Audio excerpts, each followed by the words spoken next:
You become a living testimony of the overflowing goodness of God. This is not wishful thinking, it is the truth Jesus came to show us. His very presence among us was the greatest expression of abundance, the Word made flesh, the light shining in the darkness, the love of God poured out without measure, and that love has not ceased. It surrounds you even now in ways far greater than you can see.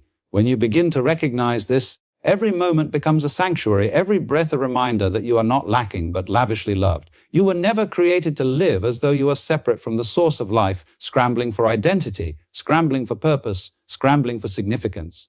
You were designed to live as an expression of the whole, an extension of the Creator's own heart. Yet how easily we forget this truth. We think of ourselves as isolated, insignificant, just trying to survive on our own terms. But Scripture speaks a far greater reality. I am the vine.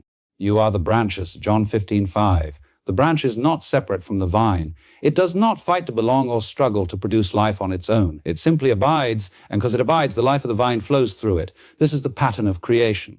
The waves are not separate from the ocean. They are the ocean expressing itself. The rays of light are not separate from the sun. They are the sun revealing its presence. And you are not separate from the one who breathed you into existence. You are the very breath of God in motion. Paul declared in Acts 17:28, in him we live and move and have our being. Not apart from him, not hoping one day to be close enough, but already in him, already surrounded, already infused with the life of the divine. When you see yourself this way, your entire perspective shifts. You no longer live as though you are lacking because the fullness of the whole is already in you.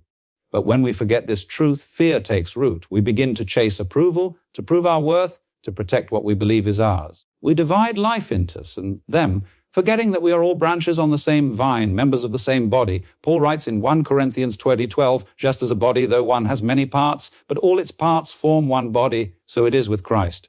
If the hand harms the foot, the whole body suffers. If one member rejoices, all rejoice together.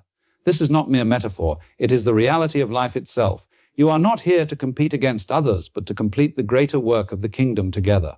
When you live as an expression of the whole, you stop forcing outcomes. You stop trying to craft an identity that will impress the world. Instead, you begin to live in alignment with the one who is already at work through you. The fruit grows naturally from the branch because the life of the vine is in it. Jesus said, apart from me, you can do nothing, John 15:5. That is not a threat, it is an invitation. It is the gentle reminder that striving on your own only leaves you weary, but abiding in him allows you to flow with his strength, his wisdom, his power. Think of how this changes the way you face trials. When you believe you are on your own, every setback feels like a crushing defeat. But when you know you are connected to the whole, you understand that even the pruning seasons, the moments of loss, the times when God removes what no longer serves you, are part of your growth. The gardener prunes not to harm the branch, but to make it bear more fruit, John 15:2.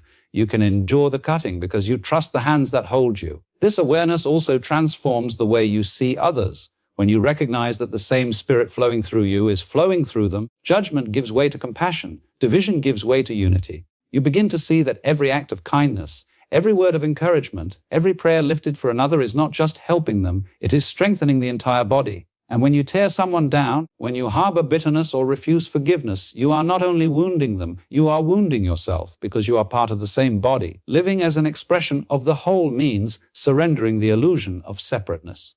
It means walking into each day knowing that you are already connected to the source of all life, that his spirit empowers every breath you take.